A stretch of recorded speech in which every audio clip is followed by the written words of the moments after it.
আমি বারবার বলেছি যে দেশনেত্রী বেগম খালেদা জিয়া ওনার প্রাপ্য ডিগনিফাইং এন্ড অব লাইফ, এবং ওনার মৃত্যু নিয়ে নাটক আর চলমান থাকা উচিত নয়।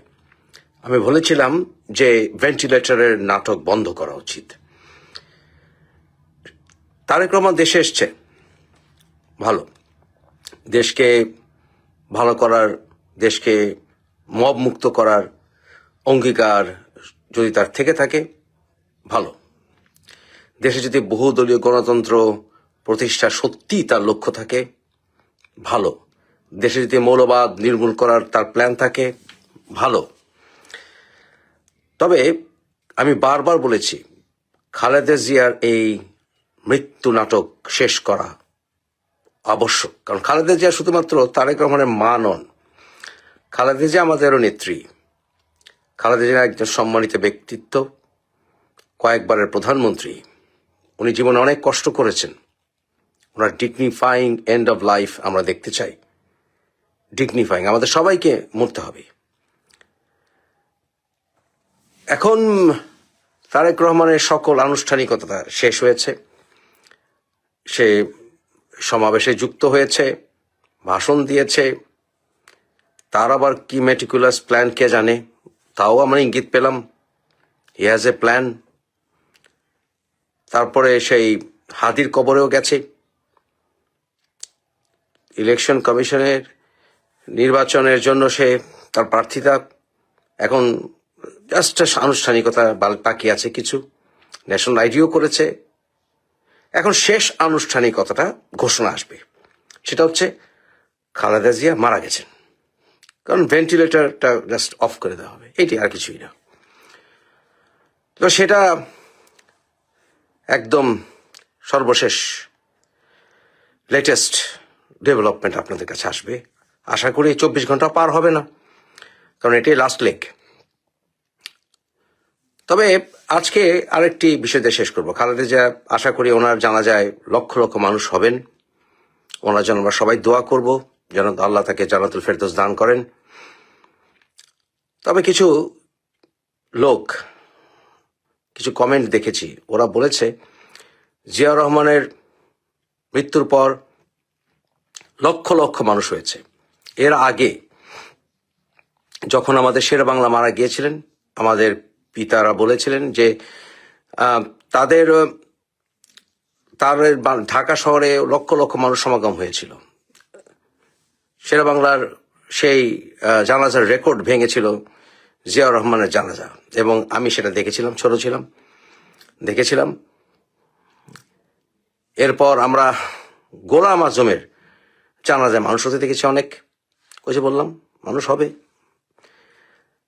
কিন্তু ব্যঙ্গ বিদ্রুপ করে কি বলে জানেন? যে জাতির পিতা বঙ্গবন্ধুর জানা যায় নাকি গুটি কয়েক মানুষ হয়েছিল। যেই লোকের আহ্বানে বাংলাদেশের মানুষ মুক্তিযুদ্ধে ঝাঁপিয়ে পড়েছিল, সেই লোকের জানাজার কেন কয়েকজন মানুষ হয়েছিল জানেন? কারণ তখন যার লাশ নিয়ে যাওয়া হয়েছিল না টঙ্গিবাড়িতে, সে লাশটা ছিল শুধুমাত্র তার। কখনো প্রশ্ন করেছেন যে কেন তার পরিবারের সবাইকে ঢাকায় এবং তাকে টঙ্গিপাড়া কবরস্থ করা হয়েছে কেন? কারণ প্রথমত তার এলাকার মানুষের ভেতরে একটি তীব্র ঘৃণার সৃষ্টি যাতে না হয়, তার জন্য একের পর এক তার পরিবারের লাশগুলো টঙ্গিপাড়ায় নামানো হয় নাই। কারণ টঙ্গিপাড়ার মানুষ এত বেঈমান নয় যে বঙ্গবন্ধুর পরিবারের সবার লাশ একে একে নামাবে আর তারা জীবন দিয়ে দিবে না। সেখানে আর্মি চুপিসারে এসেছিল। আর্মি ট্রাক দেখলে মানুষ এমনি ভয় পায়। শুনেছিল ঢাকায় গোলাগুলি হয়েছে, তারা ভয়ে ছিল, এবং সেই ফাঁকে বঙ্গবন্ধুকে সেখানে শায়িত করা হয়েছে। জানা যায় মানুষকে আহ্বান করা হয় নাই, এভাবে সবাইকে ঘোষণা দেওয়া হয়নি যে বঙ্গবন্ধুর লাশ এসছে। আর এই যে ওসমান হাদি বলেন আর যত যার কথাই বলেন, যদি আর্মি দেশে যদি এই অবস্থা 75-এর মতো অবস্থা থাকতো, আর আর্মি যদি এরকম ভয়ঙ্কর অবস্থা নিত, যে মেজর ডালিম ধমক দিচ্ছে রক্ষী বাহিনীকে পর্যন্ত, এই অবস্থা যদি হতো, বাংলাদেশের মানুষ রাস্তায় নামতো এই হাদির জানাজা পড়তে বা অন্য কারো জানাজা পড়তে? মোটেই না, মোটেই না।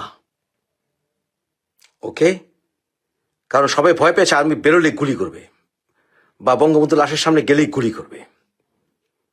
এর জন্য বঙ্গবন্ধু জানা যায় প্রথমত মানুষরা কনফিউজ ছিল, দ্বিতীয়ত লাশ সব জায়গায় একসঙ্গে করে টুঙ্গিপাড়া নেওয়া হয়নি, আর তৃতীয়ত গুলি খাওয়ার ভয়। বুঝতে হবে, প্রতিহিংসা রাজনীতি শেষ করতে হবে। Violence begets violence. Let's forgive, forget and move on করতে হবে সবাইকে। Forgive, forget, move on.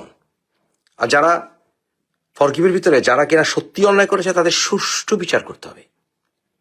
বঙ্গবন্ধুকে অপমান করে কেউ বড় হতে পারবে না, জিয়াউর রহমানকে অপমান করে বড় হতে পারবে না, মুক্তিযোদ্ধাদের অপমান করে কেউ বড় হতে পারবে না। নেতাদের সমালোচনা করেন, আমরা সবাই করব। বঙ্গবন্ধুকেও কনস্ট্রাকটিভ সমালোচনা করেন না কেন, জিয়াউর রহমানকেও করেন, অপমান করেন না। তারেক হাদির কবরে গেছে, শহীদ রাষ্ট্রপতি জিয়ার কবরে গেছে। শহীদ রাষ্ট্রপতি জিয়ার কবর নিয়ে অনেক নাটক হয়েছিল, এখানে তার লাশ নাই। আর না থাকলে কি, থাকুক বা না থাকলে কি, তার সন্তানরা এখানে কবর হিসেবে নিয়েছে, এটা বিএনপির একটি স্মৃতিসৌধে পরিণত হয়েছে। এটাই বা মেনে নেন না কেন? লাশ থাকুক বা না থাকে, এটা রাজনীতি করেন কেন? জিয়াউর রহমানের ওখানে কবর, এটাই মাজার হিসেবে ধরে নিতে হবে।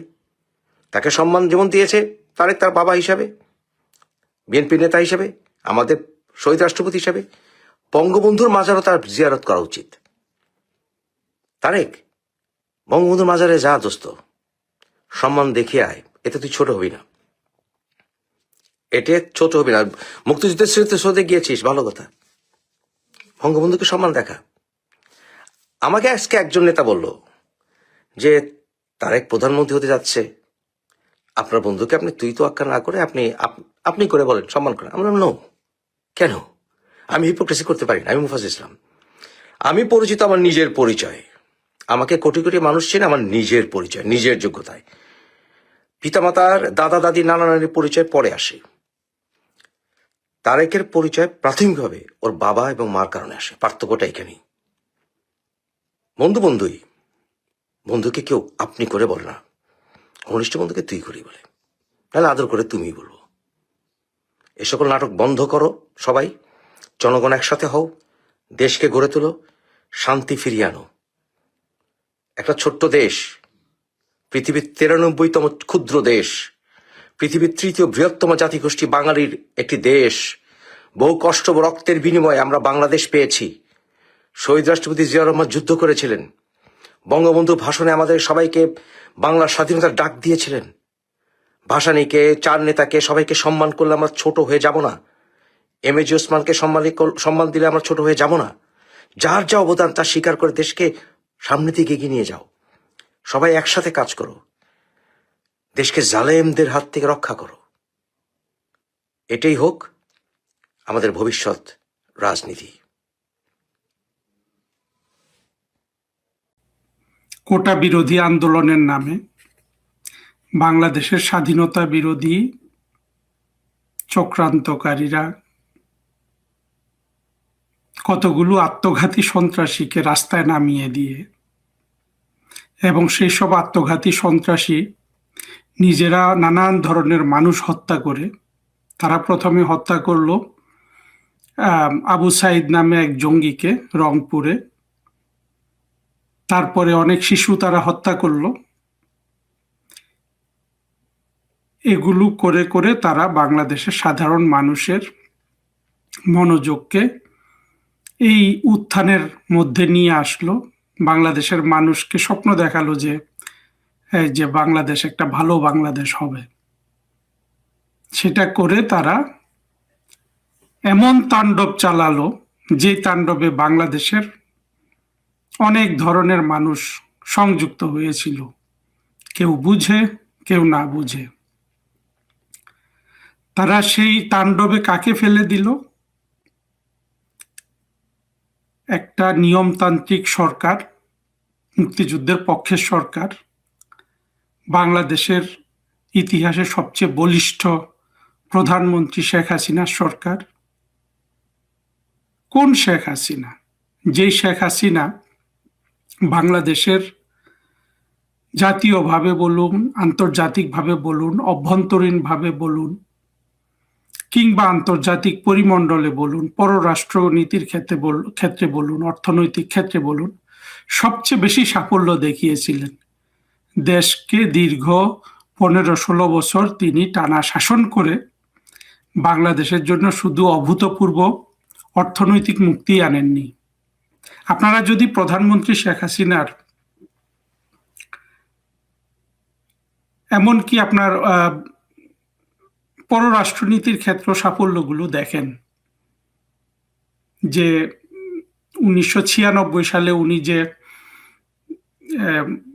বাংলাদেশের পার্বত্য চট্টগ্রাম এলাকার যারা আছে পাহাড়ি তাদের সাথে যে শান্তি চুক্তি করলেন, তারপরে 1996 সালের উনি যে গঙ্গার পানি বন্টন চুক্তি করলেন, কিংবা উনি যে সমুদ্র সীমানাগুলা মিয়ানমার এবং ভারতের সাথে সমুদ্র সীমানাগুলা নির্ধারিত করলেন, এবং আরো সবচেয়ে যেটা গুরুত্বপূর্ণ একটা জিনিস যেটা বাংলাদেশের মানুষ ওইভাবে জানে না, ভারতের সাথে আমাদের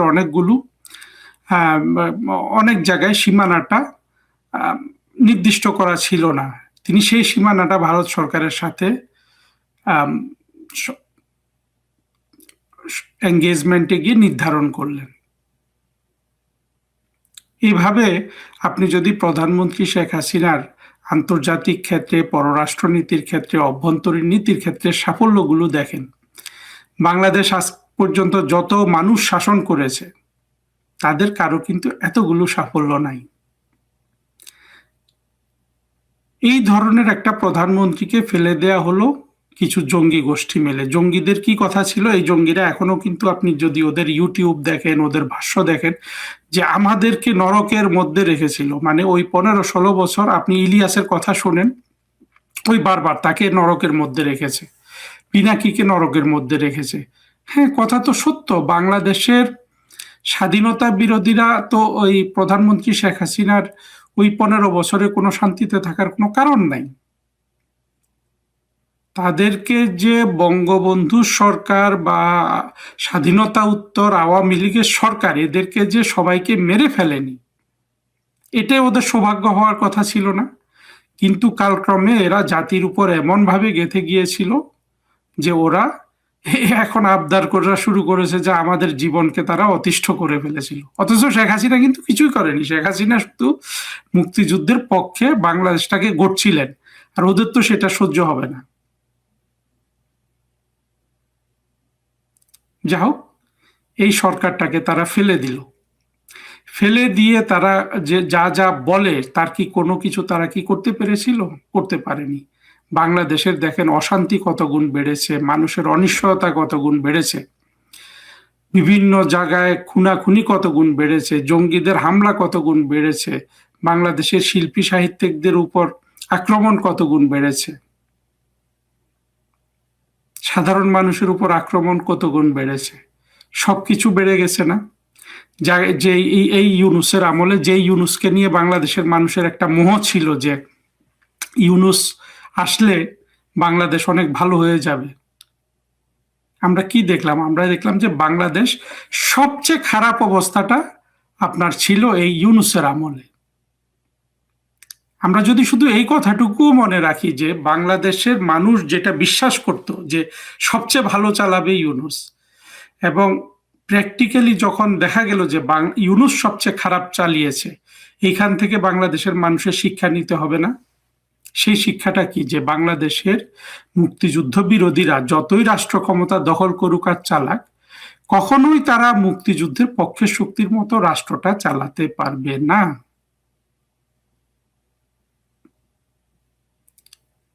কিন্তু বাংলাদেশের মানুষ এই জঙ্গিগুলোকে তারা বুঝতে পারেনি। এই জঙ্গিগুলোর মধ্যে কারা ছিল? জামাত কর্তৃক ছেড়ে দেয়া অনেকগুলো আত্মঘাতী জঙ্গি, সেটা না? এই আত্মঘাতী জঙ্গিগুলা যেগুলো পরবর্তীতে এনসিপি করলো, কেউ ইনকিলাব মঞ্চ করলো, এই যে হাদি, যে একেবারে আপনার ক্রুডো একটা জঙ্গি, যে শুধু তার অনেকগুলা ভিডিও আমি দেখলাম হাদির, যে সে শুধু মরে যেতে চায়, সে শুধু মরে যেতে চায় আর মরে যেতে চায়। আর কি পরিমাণ গালাগালি, আর কি উচ্ছৃঙ্খলতা! কি নিষ্ঠুরতা এই হাদি নামক জঙ্গিটির কণ্ঠে। তারপরে এনসিপির যে জঙ্গিগুলা, আপনি যদি হাসনাত, সার্জিস, এদের নিষ্ঠুরতা, এদের বাড়াবাড়ি, এদের বেয়াদবি দেখেন, আপনার কি মনে হবে? আজকে যে জিনিসটা আসলে মূলত কথা বলবো সেটা হলো যে এই যে এনসিপিটা যে এখন ভেঙে গেল, এটাকে কেউ কিংস পার্টি বলেছে ইত্যাদি বলেছে, আজকে কিন্তু যারাই 2024-এর আপনার এই জঙ্গিদের সাথে গেছে, এই জঙ্গিদের সাথে এই জঙ্গিগুলোকে সবচেয়ে বেশি শক্তিশালী করেছে কারা জানেন? পাকিস্তানি সেকুলার মুসলমানরা। বাংলাদেশের পাকিস্তানি সেকুলার মুসলমানদের প্রতিনিধিত্ব কারা করে? ইউনুস করে, ডক্টর কামাল হোসেন করে, সারা হোসেন করে, মতি, প্রথম আলো, ডেইলি স্টারের মতি মাহফুজ করে, নুরুল কবির এদের এদের এদের প্রতিনিধিত্ব করে, প্রথম যে তৃতীয় মাত্রার জিল্লুর এদের প্রতিনিধিত্ব করে। আপনি কে করে না? এই বাংলাদেশে বর্তমানে সলিমুল্লাহ খান এদের প্রতিনিধিত্ব করে, ফরহাদ মজার এদের প্রতিনিধিত্ব করে, এবং এই বর্তমানে এই ইউনুসের জঙ্গিতন্ত্রে, ডাকাততন্ত্রে যতগুলো লোক বিভিন্ন আপনার সরকারি প্রতিষ্ঠান দখল করে আছে, এরা সবাই কিন্তু পাকিস্তানি সেকুলার মুসলমান অথবা জামাতের জঙ্গি। এবং এদেরই উত্তরসূরি হলো বিএনপি বা এদের একটা জুনিয়র, এই কোয়ালিশনের জুনিয়র পার্টনার আর কি। আমরা ঘুরে ফিরে ওই জঙ্গিগুলার কথা আলোচনা করি। দেখেন, যখন এই জঙ্গি উত্থানটা হয় তখন থেকে শুরু করে গত 1 বছর, সোয়া বছর, 1.5 বছর, এই যে লোকগুলার নাম বললাম, সিরাজুল ইসলাম চৌধুরী বলতে পারেন, আবার ইদানিং দেখলাম যে নাটক করে আবুল হায়াত, এই লোকটাকে শেখ হাসিনা দিল, 21শে পদক দিল, সেও স্বাধীন হয়েছে। আমার ধারণা এই আবুল হায়াত হয়তো বা ইন্ডিয়া থেকে এসে, যারা ইন্ডিয়া থেকে যেসব মুসলমান পাকিস্তান পাওয়ার লোভে বাংলাদেশে এসেছিল, এরা সবাই কিন্তু পাকিস্তানের স্বপ্নে এখনো বিভোর। এরা বাংলাদেশে সর্বনাশ করে ছেড়েছে এই জঙ্গিগুলোকে। আপনার বিভিন্নভাবে এদেরকে এদেরকে অনেক সুনাম করেছে। আমরা দেখেছি যে নুরুল কবির থেকে শুরু করে এই যে ছেলেরা মারা গেছে, শিশুরা মারা গেছে, মানে এদেরকে মানে কি পরিমাণ আদর এই আত্মঘাতী জঙ্গিগুলাকে, আর এরা কি পরিমাণ বেয়াদব হয়ে গেছে। কিন্তু দেখেন, শেষ পর্যন্ত আমরা যেটা অনুভব করেছিলাম সেটাই হলো, এই জঙ্গিগুলো এসে জামাত শিবির থেকে আজকে যখন দেখছে যে এদের সব ধরনের বুজরুকি বের হয়ে গেছে, এরা আবার কিন্তু জামাতে চলে গেছে এবং জামাত এদেরকে বিভিন্ন জায়গায় আপনার করছে। এবং এদের মধ্যে যারা চালাক চতুর, এগুলা বিদেশেও চলে যাবে, পালিয়ে যাবে। কারণ এগুলা সবই কিন্তু এসেছিল হাদির মতো, আবু সাইদের মতো মরে যাওয়ার জন্য। কিন্তু এরা এমন একটা সোনার খনি এর মধ্যে পেয়ে গেল যে 4-5 হাজার 10,000 কোটি টাকা এক একজন মালিক হয়ে গেছে। এখন এই টাকার লোভে পড়ে ওদের যে চির আকাঙ্ক্ষা যে মরে যাওয়া, কেউ যাতে ওদেরকে মেরে ফেলে, শহীদ করে ফেলে, সেইখান থেকে বের হয়ে এখন এরা দুনিয়ার লোভে পড়ে গেছে। কিন্তু মেটিকুলাস ডিজাইন বলুন আর যাই বলুন, এই জিনিসটা দেখুন, এই জঙ্গিগুলাকে সামনের সারিতে ঠেলে দিয়ে জামাত পেছনে চলে গেল এবং বিভিন্ন জঙ্গি বা স্বাধীনতা বিরোধী বিভিন্ন সংগঠন কিন্তু পেছনে চলে গেল। এদেরকে দিয়ে পুরো 1 বছর জাতির সামনে নাটক করালো এবং পাকিস্তানি সেকুলার মুসলমানরা এদেরকে প্রমোট করতে থাকলো। নুরুল কবির বলুন, এইভাবে যত আছে আর কি, এদের নাম আর কত নিব, মতি, মাহফুজ, এই লোকগুলা এদেরকে প্রমোট করতে থাকলো। আর এরাও কিন্তু চিরাচরিত নিয়মে যেভাবে মানুষকে আকৃষ্ট করা যায় সেইভাবে কিন্তু ওরা প্রথমে ওদের চেহারাটা দেখালো। সেটা কি? এদের সাথে এক ঝাঁক তরুণীকে নিয়ে আসলো, একদম আপনার পাক্কা বন্দোবস্ত চেহারা। অর্থাৎ আপনার একটা সিনেমাতে যখন সিনেমা করেন, নাটক করেন, যাই করেন, মানুষ, সাহিত্য, সবকিছুই তো কোনো না কোনো ফরম্যাটে একটা যৌনতার প্রদর্শনী বা যৌনতা দিয়ে মানুষের দৃষ্টিকে আকর্ষণ করা, মনকে আকর্ষণ করা। ওরা সরাসরি ওদের চাকচিক্য বাড়ানোর জন্য এবং তরুণ পুরুষ, বিশেষ করে তরুণ থেকে শুরু করে সব বয়সের পুরুষের সেই যে তাদের যে প্রাকৃতিক যে আপনার রেসপন্স হয়, সেই রেসপন্সটাকে উদ্দীপ্ত করার জন্য এই যারা বলুন, আরো কি কি নাম আছে, এই মেয়েগুলাকে নিয়ে আসলো সামনে, 4-5টা মেয়েকে। কি অদ্ভুত একটা ডিজাইন না?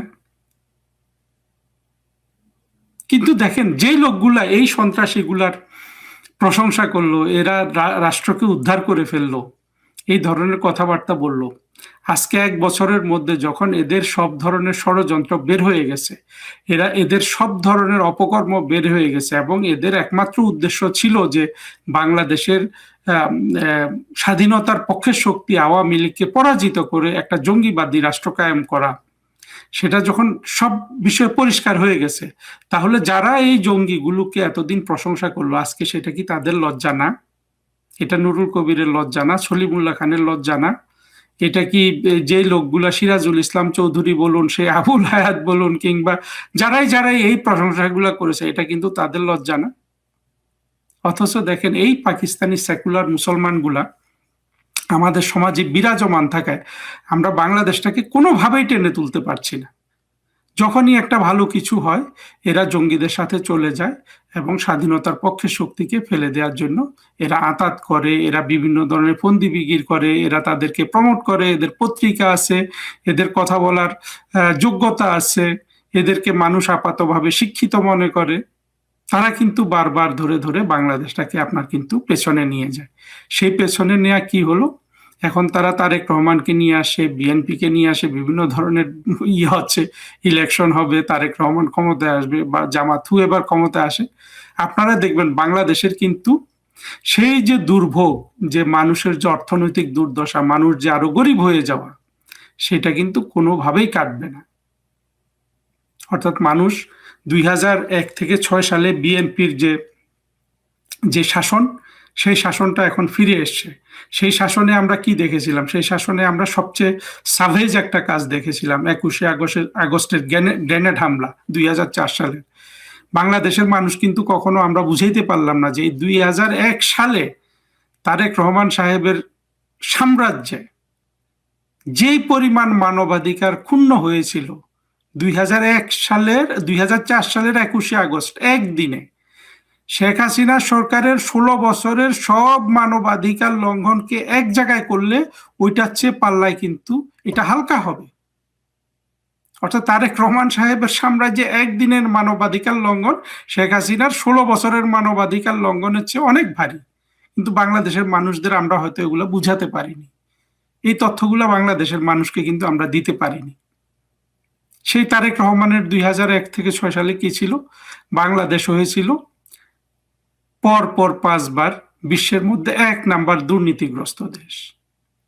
বাংলাদেশের অর্থনীতি ছিল স্থবির, কোনো জায়গায় কিন্তু কোনো উন্নতি ছিল না। আর সমাজে নানান ওই যে জঙ্গিবাদের উত্থান তো ছিলই, সেই সাথে আপনার ওই যে বাংলা ভাইয়ের উত্থান ইত্যাদি ইত্যাদি। সেই জায়গাটা এখন আবার নতুন করে বাংলাদেশে শুরু হবে। আপনারা আমাকে বলতে পারে যে না, তারেক রহমান এখন অনেক ম্যাচিউর হয়েছে, এখন একটা ভালো শাসন দিবে। না, উনি চাইলেও দিতে পারবে না। কেন দিতে পারবে না জানেন? কারণ ওনার তো গোড়ায় গলদ নিয়ে কোনোদিন কোনো ভালো কিছু করা যায় না। গোড়ায় গলদটা কি জানেন? সেটা হলো উনি একটা মুক্তিযুদ্ধ বিরোধী শক্তির প্রতিনিধিত্ব করে। আমাদের মুক্তিযুদ্ধের পক্ষের আর বিরোধী শক্তিটা আমরা মোটা দাগে ওই 2টা আইডিওলজি আমাদের চেতনা দিয়ে কিন্তু আমরা পার্থক্য করি। একটা হলো কি ধর্মনিরপেক্ষতা, আর একটা হলো অসাম্প্রদায়িকতা। এই ধর্মনিরপেক্ষতা আর অসাম্প্রদায়িকতা তো তারেক রহমান সাহেব আত্মস্থ করেননি। তারেক রহমান সাহেব হয়তো প্রথম দিন বক্তৃতায় উনি এগুলো নিয়ে কিছু বলেননি, কিন্তু উনি কিন্তু আমার দৃষ্টিতে যে বক্তৃতাটা উনি 16-17 মিনিটে দিয়ে, ওটা পুরোই একটা সাম্প্রদায়িক বক্তৃতা। ওইখানে উনি যে পদ্ধতিতে রাষ্ট্র চালাবেন বলেছেন, ওটাতে আসলে আশার কোনো আলো নাই। আশার আলো আসলে দিতে পারবেন না। এটা আমি বারবার বলছি যে দেখুন, আমাদের মুক্তিযুদ্ধের যে চেতনা, সে ধর্মনিরপেক্ষতা, অসাম্প্রদায়িকতা, এইটার শক্তি সম্পর্কে শুধু যদি আওয়ামী লীগ সচেতন হতো, তাহলে আমাদের সব সমস্যার কিন্তু সমাধান হয়ে যেত। কিন্তু এইটার শক্তি সম্পর্কে আওয়ামী লীগও কখনো পরিপূর্ণভাবে বঙ্গবন্ধু থেকে শেখ হাসিনা সচেতন হতে পারেনি। আর জিয়াউর রহমান, তারেক রহমান, খালেদা জিয়া, এদের থেকে তো এটা আশা করারই কোনো কারণ নেই। কারণ হলো এরা ওই লোকগুলা, এদের কনস্টিটিউয়েন্সি, তাদের খদ্দের যে লোকগুলা হলো আমাদের স্বাধীনতা বিরোধী, যারা জঙ্গিবাদী রাষ্ট্র চায়, নিদেন পক্ষে পাকিস্তানি রাষ্ট্র চায়, অথবা তারা ভালো কিছু চায়, আমেরিকার মতো রাষ্ট্র চায়। কিন্তু ওদের যে গোড়ায় গলদ, ওরা যে ওই যে ধর্মনিরপেক্ষতা এবং অসাম্প্রদায়িকতা, এই চেতনা দুটোকে আত্মস্থ করতে পারে না। এগুলোকে যখনই কেউ আত্মস্থ করতে না পারবে, রাজনৈতিকভাবে তার যত সদিচ্ছা থাকুক, তার সেই মার্টিন লুথার কিং জুনিয়রের আপনার মানে তার কথা নকল করে যতই তারেক রহমান বলুন আমার একটা প্ল্যান আছে, কোনোটাই উনি কার্যকর করতে পারবেন না। 60 বা 61 বছর বয়সী তারেক রহমান আর কখনো আমাদের মুক্তিযুদ্ধের অসাম্প্রদায়িক চেতনা, ধর্মনিরপেক্ষ চেতনা, সেটা তিনি আত্মস্থ করতে পারবেন না। তিনি সেই আলোকে অনেক সচেতনভাবে রাষ্ট্র চালাইতে চাইলেও জামাত কিন্তু তাকে মেরে ফেলবে, হেফাজত তাকে মেরে ফেলবে। অর্থাৎ তারেক রহমান কখনোই বাংলাদেশের জন্য সমাধান নয়। আজকে আমি এই কথা বলছি, আপনারা হয়তো হাসবেন কেউ কেউ যে না তারেক রহমান একটা কিছু দেখিয়ে দিবে, না, দিতে পারবে না। কারণ হলো যে মূল জায়গাটা যদি আপনার শক্তি না থাকে, আপনার নীতিটা যদি সঠিক না হয়, যুক্তিটা যদি সঠিক না হয়, সেখান থেকে আপনার গভর্নেন্স বলুন বা শাসন বলুন, সুশাসন বলুন, সেগুলা আসবে না। সেখানে তো অনেক ধরনের আপনার কি বলবো যে অভাব রয়ে গেছে, সেখানে আপনার অনেক ধরনের সৃজনশীলতার অভাব রয়ে গেছে। তারেক রহমান শুধু যদি উনি ক্ষমতা পরিচালনা করেন বাংলাদেশের, উনি আর একটা স্থবির সময় বাংলাদেশকে দিবেন। সাথে যে এখন যে অশান্তিগুলো চলছে, ওই যে 2 দিন আগে জেমসকে পিটিয়ে বাইর করে দিল, কোনো এক জায়গা থেকে গান গাইতে গিয়েছিল, এরপরে একটা মাদ্রাসায় বোমা ফুটলো 2 দিন আগে, এইগুলোই চলতে থাকবে নিরন্তর ভাবে। ভারতের সাথে সম্পর্কের উন্নতি হবে না, কারণ ভারতের সাথে সম্পর্ক উন্নতি করলে তো আপনার বাংলাদেশের মানুষ তো এর মধ্যে বাংলাদেশ, বিশেষ করে ভারত এবং আওয়ামী লীগের সম্পর্কে যত ধরনের কথা বলা হয় সবগুলা মিথ্যা এবং সবগুলা বাংলাদেশের মানুষ বিশ্বাস করে। বিশ্বাস না করলেও সেগুলোতে সে উদ্দীপ্ত হয়, অর্থাৎ সে ভারত এবং হিন্দুদের ঘৃণা করবেই। সারা বিশ্বের মুসলমান যে মানুষের প্রতি ঘৃণা বাদ দিয়ে দিছে, সেই শিক্ষা বাংলাদেশের মুসলমানদের আমরা স্বাধীনতা বিরোধীদের সমাজে এমন প্রবল ভাবে অবস্থানের কারণে আমরা কিন্তু সেই অবস্থাটা তৈরি করতে পারিনি। বাংলাদেশের মুসলমানদেরকে ঘৃণা থেকে দূরে সরাতে আমরা পারিনি। ফলে যেটা হবে, বাংলাদেশ একটা স্থবির সময় কাটাবে।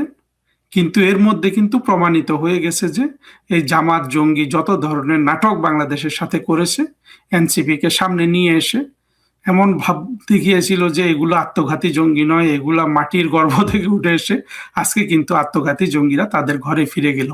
মেয়েগুলা বিভিন্ন জায়গায় চলে যাবে, যেগুলাকে শুধু যৌনতার প্রদর্শন হিসাবে সমাজের পুরুষদের আকৃষ্ট করার জন্য, আকৃষ্ট বলতে সরাসরি না, নানান ধরনের আকৃষ্ট, নানানভাবে আকৃষ্ট করা যায়, সেগুলো আকৃষ্ট করার জন্য এরা পরিবেশন করেছিল। ওদের হয়তো সার্থক হওয়ারও, মানে সফল হওয়ারও একটা উচ্চাশা ছিল, কিন্তু সব কিন্তু ধ্বংস হয়ে গেছে। ধ্বংস হয়ে গেছে কেন জানেন? আত্মঘাতী জঙ্গিরা কখনো কোথাও চূড়ান্ত সাফল্য পায় না। তারা একটা প্রজ্ঞাবিহীন একটা ভালো সরকারকে ফেলে দিতে পারে, যেভাবে তারা শেখ হাসিনা সরকারকে ফেলে দিয়েছিল, কিন্তু তারা কোনো কিছু সৃষ্টি করতে পারে না। এই জঙ্গিগুলো আপনি দেখবেন, এই জঙ্গিগুলো যদি সত্যিকারে পালিয়ে না যায়, জঙ্গি বলতে আমি একেবারে ইউনুস থেকে সবাইকে বলছি, এদেরকে কিন্তু বাংলাদেশের ইতিহাস তাড়া করবে। সেই বঙ্গবন্ধুর 32 নম্বরের বাড়ি, যেটা পরবর্তীতে জাদুঘর তৈরি করা হয়েছিল, বাংলাদেশের একেবারে একটা উৎকৃষ্ট, এই বাংলাদেশে তো ভালো কোনো জাদুঘর নাই, এটা ছিল একটা ভালো একটা জাদুঘর, ছোট, খুবই ছোট, একেবারে আপনার বুটিক বলা যায় যেটা ইংরেজিতে, কিন্তু এটা একটা সেরা জাদুঘর ছিল, বিশেষ করে আমাদের মুক্তিযুদ্ধের জন্য। সেটা ধ্বংস করে দিল। বঙ্গবন্ধুর বিভিন্ন ধরনের ভাস্কর্য ভেঙে ফেললো, বঙ্গবন্ধুর চিহ্ন মুছে দিতে চাইলো, আপনার মুক্তিযুদ্ধের চেতনাকে রিসেট বাটন চেপে এরা ধ্বংস করে দিতে চাইলো।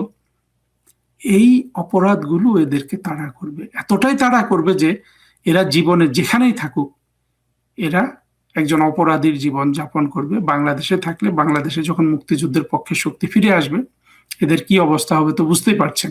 স্বাভাবিকভাবে যদি এদের বিচার করা হয়, প্রত্যেককে কিন্তু ফাঁসির দড়িতে ঝুলতে হবে এদেরকে। ফলে এরা কখনো আর স্বাভাবিক জীবনে ফিরে আসতে পারবে না। দেশের সাথে, দেশের স্বাধীনতার সাথে, মুক্তিযুদ্ধের চেতনার সাথে, যে কোনো দেশের মুক্তিযুদ্ধের সাথে বেইমানি করা, এইটা সেই দেশ সহ্য করে না। বাংলাদেশের মুক্তিযুদ্ধের চেতনা তো আসলে কিছুই নেই। আওয়ামী লীগ তো এটা কখনো আন্তরিকভাবে গ্রহণই করেছে বলে আমরা মনে করি না। তারপরেও দেখেন মুক্তিযুদ্ধের চেতনাটা এতটাই শক্তিশালী যে জঙ্গিরাও মুক্তিযুদ্ধের কথা বলে। জামাতও মুক্তিযুদ্ধের কথা বলে, বিএনপিও মুক্তিযুদ্ধের কথা বলে, কারণ এর একটা ইনহেরেন্ট শক্তি আছে। সেই শক্তি আমাদের বিজয় দেখিয়েছে এবং আমাদের সৌভাগ্য যে আমাদের মুক্তিযুদ্ধের চেতনার সাথে যুক্তি আছে। যুক্তিটা হলো ধর্মনিরপেক্ষতা আর অসাম্প্রদায়িকতা। এই পক্ষটাই জিতবে, বাকি পক্ষ বাংলাদেশকে অধিকারে রাখতে পারবে, কিন্তু কিসের বিনিময়ে? এর সকল ধরনের উন্নতির বিনিময়ে, সকল ধরনের আপনার বিকাশের বিনিময়ে। অর্থাৎ বাংলাদেশ যতদিন এই স্বাধীনতা বিরোধী চক্র হলো যারা 24-এ শেখ হাসিনা সরকারের বিরুদ্ধে কোয়ালিশন করেছিল। যদিও জামাত জঙ্গিরা এর সিনিয়র সদস্য, তারেক রহমান সাহেব এবং তার দল কিন্তু এদের সবচেয়ে বেশি আপনার পেশি শক্তি দিয়েছিল সেই সময়। এই কোয়ালিশনটা বাংলাদেশ যতদিন ধরে রাখবে ততদিন বাংলাদেশ একটা স্থবির সময় কাটাবে, অশান্তির সময় কাটাবে। বাংলাদেশের সাথে অলরেডি কিন্তু পৃথিবীর সব দ্বার বন্ধ হয়ে আছে, এই দ্বার আর কখনো খুলবে না। এই অবস্থায় আমরা শুধু দেখব পেছন থেকে যে তারেক রহমান বাংলাদেশকে কত দূর নিয়ে যেতে পারে।